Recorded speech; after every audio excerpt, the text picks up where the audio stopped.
Let's move to our final Big Three game, and that is the de facto American semifinal game between UTSA and Tulane. Tulane, a 3-point favorite at home. This is a Friday afternoon game on ABC. Those of us that are calling high school football playoff games on Saturday certainly appreciate a loaded Friday slate.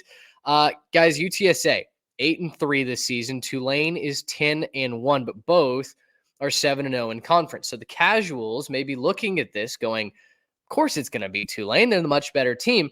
That doesn't take into account Frank Harris Jr., getting hurt early in the season.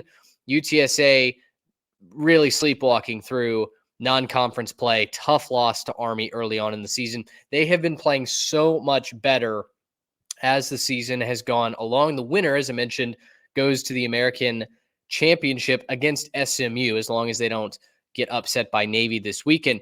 Trey, UTSA's pass defense, they've been really bad this season. I think that's one thing that might slip under the radar. Everyone wants to talk about UTSA's offense, but the pass defense has not been what it was a season ago. You figure like if UTSA is to win this game, they've got to find a way to make Michael Pratt and company one-dimensional. And you're muted, by the way. Love that. All right.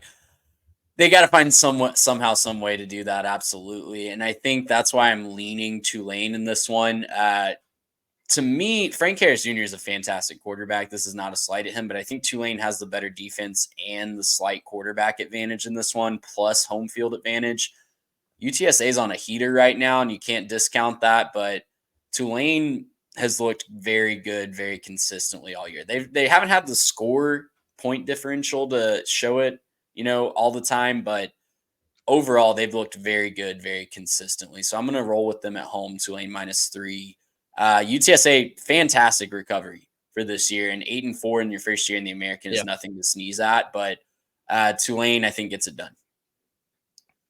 Yeah, I'm going to roll with UTSA to cover this thing. I think that they're going to be able to go in there and make this a game. I think Tulane might be on a little bit of an upset watch here. Look, this is just an underappreciated UTSA, which I think is finding its stride at the right time.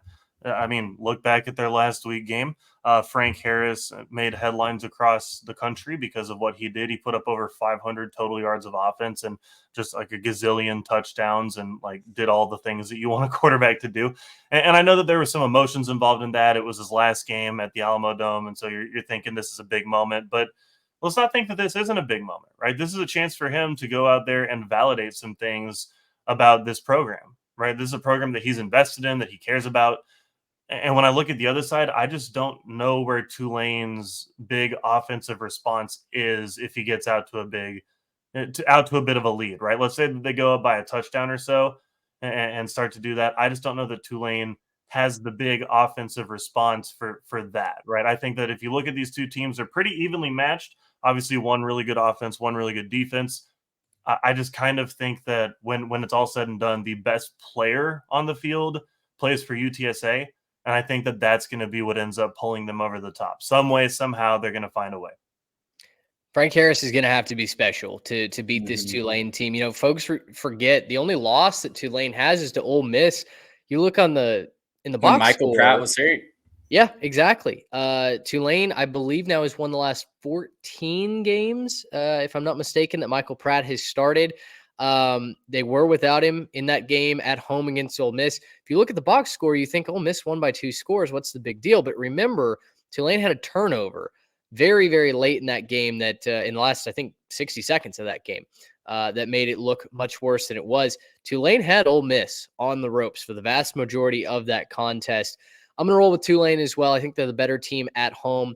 Frank Harris has to be special, and I think he can be, but what I'm looking at is I mentioned the passing deficiency that UTSA has on defense.